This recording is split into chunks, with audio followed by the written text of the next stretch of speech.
വെളിച്ചെണ്ണയ്ക്ക് വിലയേറിയതോടെ വ്യാപാര സ്ഥാപനങ്ങളിൽ മോഷണവും വർദ്ധിച്ചു. എറണാകുളം ആലുവയിലെ കടയിൽ നിന്ന് 30 കുപ്പി വെളിച്ചെണ്ണയാണ് കവർന്നത്. മോഷണത്തിന്റെ CCTV ദൃശ്യങ്ങൾ പുറത്തുവന്നു.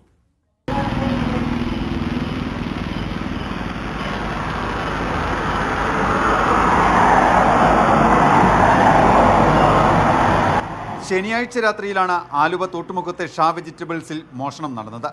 അകത്ത് കിടന്ന മോഷ്ടാവ് 30 കുപ്പി വെളിച്ചെണ്ണ ചാക്കിലാക്കി.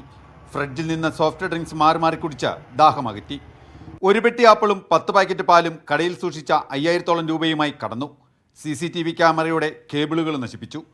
വെളിച്ചെണ്ണ കിലോയ്ക്ക് 400-നും 600-നും ഇടയിൽ വിലയുള്ളപ്പോൾ മോഷണം പെരുകുന്നതിൻ്റെ ആശങ്കയും വ്യാപാരികൾക്കുണ്ട്. 12-10 ആകുമ്പോഴത്തേനാണ് ഈ സംഭവം നടന്നേക്കണേ. ഒരു 4 കുപ്പി വെളിച്ചെണ്ണ ഇവിടെ നിന്ന് കിട്ടിയത്. ബാക്കി ഒരു 10-30 രൂപയിൽ കൂടുതൽ വെളിച്ചെണ്ണ പോയിട്ടുണ്ട്. പിന്നെ അതുപോലെ ഒരു ഹാഫ് കേസ് ആപ്പിളുണ്ട്, നല്ല കൂടിയ ആപ്പിളാണത്. പിന്നെ അതുപോലെ ബ്ലൂബെറി, അതെല്ലാം കൂടിയ ഐറ്റംസാണ്.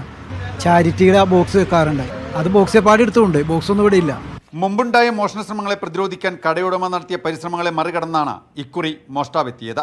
ഷമീറിന്റെ പരാതിയിൽ പോലീസ് അന്വേഷണവും നടക്കുന്നുണ്ട്. കൊച്ചിയിൽ നിന്ന് സഞ്ജു പൊറ്റമലിനൊപ്പം സിജോ വർഗീസ്, മീഡിയ 1.